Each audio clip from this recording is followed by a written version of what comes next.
જય દ્વારકાધીશ. જો તમે અમદાવાદથી દ્વારકા જતી વખતે તમારી કારની પાછળની સીટ પર કોઈ એવી વ્યક્તિને બેસાડો જે માણસ જ ન હોય તો તમે શું કરશો? દ્વારકાધીશ મંદિરની મંગળા આરતીમાં જ્યારે મેં મૂર્તિ સામે જોયું ત્યારે મારા અને મારા 72 વર્ષના દાદાજીના પગ નીચેથી જમીન ખસી ગઈ.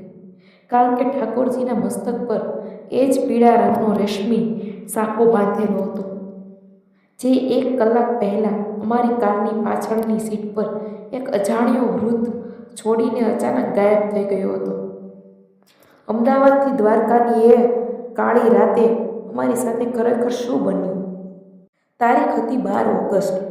રાતના બરાબર 11:30 વાગ્યા હતા. હું અને મારા દાદાજી અમારી કાર લઈને અમદાવાદથી દ્વારકાધીશના દર્શન કરવા નીકળ્યા. દાદાજીની ઉંમર 72 વર્ષની હતી અને તેમની છેલ્લા ઘણા સમયથી એક જ ઈચ્છા હતી કે આ વર્ષે કાનુડાના ચરણોમાં માથું ટેકવવું છે. અમદાવાદના રિવરફ્રન્ટ અને સિટીના રસ્તાઓ વટાવીને જેવી અમારી કાર એક્સપ્રેસ હાઈવે પર ચડી, વાતાવરણમાં એક વિચિત્ર શાંતિ પથરાઈ ગઈ. આખી સફર ખૂબ સરસ ચાલી રહી હતી. ગાડીમાં ધીમા અવાજે ભજનો વાગી રહ્યા હતા અને દાદાજી બારી બહાર જોઈને ભગવાનનું નામ સ્મરણ કરી રહ્યા હતા. પણ અમને અંદાજો નહોતો કે આ સફર માત્ર દર્શન સુધી સીમિત નહીં રહે, પણ આપણી જિંદગીનો સૌથી મોટો ચમત્કાર બનવાનો હતો. રાતના બરાબર 2:30 વાગ્યાની આસપાસ આકાશમાં કાળા ડિબાંગ વાદળો ઘેરાઈ ગયા અને ધોધમાર વરસાદ શરૂ થયો.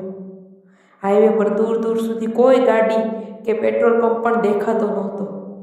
વરસાદ એટલો તેજ હતો કે કારના વાઇપર પણ પૂરી સ્પીડમાં ચલાવવા પડતા હતા.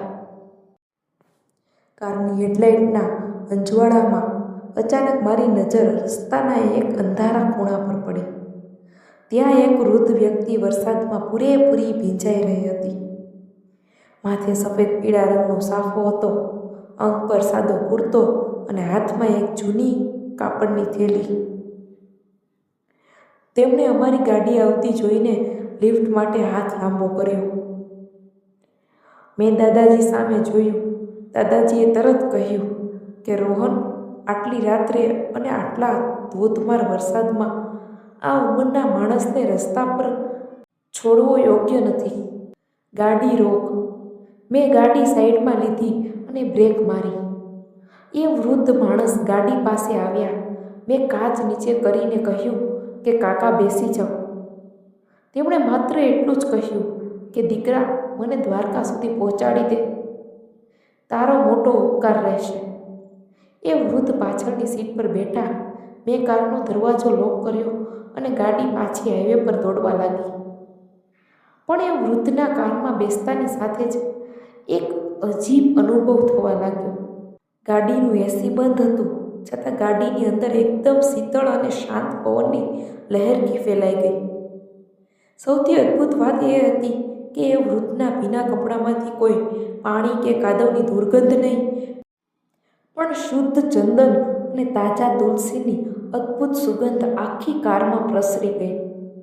દાદાજીએ પાછળ ફરીને પૂછ્યું કે કાકા, આટલી મોડી રાત્રે આ હાઈવે પર એકલા ક્યાંથી આવ્યા?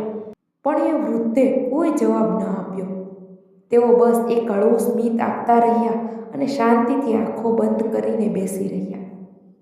તેમના હાથમાં રહેલી જૂની થેલીમાંથી રહસ્યમય રીતે ઝાંઝર કે ઘૂંઘરૂનો ધીમો ધીમો મધુર અવાજ આવી રહ્યો હતો. મેં રિયર વ્યૂ મિરરમાંથી વારંવાર પાછળ જોવાનો પ્રયત્ન કર્યો.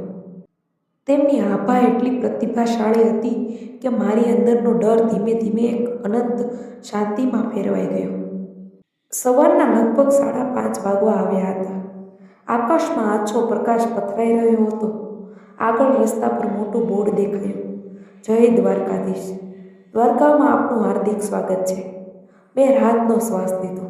મેં ગાડીની સ્પીડ ધીમી કરી અને પાછળ જોયા વગર જ કહ્યું કે કાકા, આપણે દ્વારકા પહોંચી ગયા છીએ. તમારે શહેરમાં ક્યાં ઉતરવું છે? પણ પાછળથી કોઈ અવાજ ન આવ્યો. મેં વિચાર્યું કે કદાચ દાદાજીની જેમ એ કાકા પણ ઊંઘી ગયા હશે. મેં ગાડી રસ્તાની એક સાઈડમાં રોકી. દાદાજીએ પણ પાછળ વળીને જોયું અને જેવું અમે પાછળની સીટ પર જોયું, અમારા બેયના હોશ ઉડી ગયા. પાછળની સીટ એકદમ ખાલી હતી. અમારી કાર એસીની સ્પીડે ચાલી રહી હતી. આખી સફર દરમિયાન કારનો એક પણ દરવાજો ખુલ્યો નહોતો કે સેન્ટ્રલ લોકિંગ પણ તૂટ્યું નહોતું. તો એ વૃદ્ધ ક્યાં ગયા? સીટ પર વરસાદના પાણીનું એક ટીપું પણ નહોતું. સીટ પર માત્ર એક પીળા રેશમી રૂમાલ અને તાજું તુલસીનું પાન પડેલું હતું. અમે બે સ્તબ્ધ થઈ ગયા. દાદાજીના હાથ કાંપવા લાગ્યા. તેઓ ધ્રુજતા અવાજે બોલ્યા કે રોહન, આ કોઈ સામાન્ય માણસ નહોતો. અમે એક ક્ષણ પણ બગાડ્યા વગર ગાડી સીધી દ્વારકાધીશ જગત મંદિર તરફ લીધી.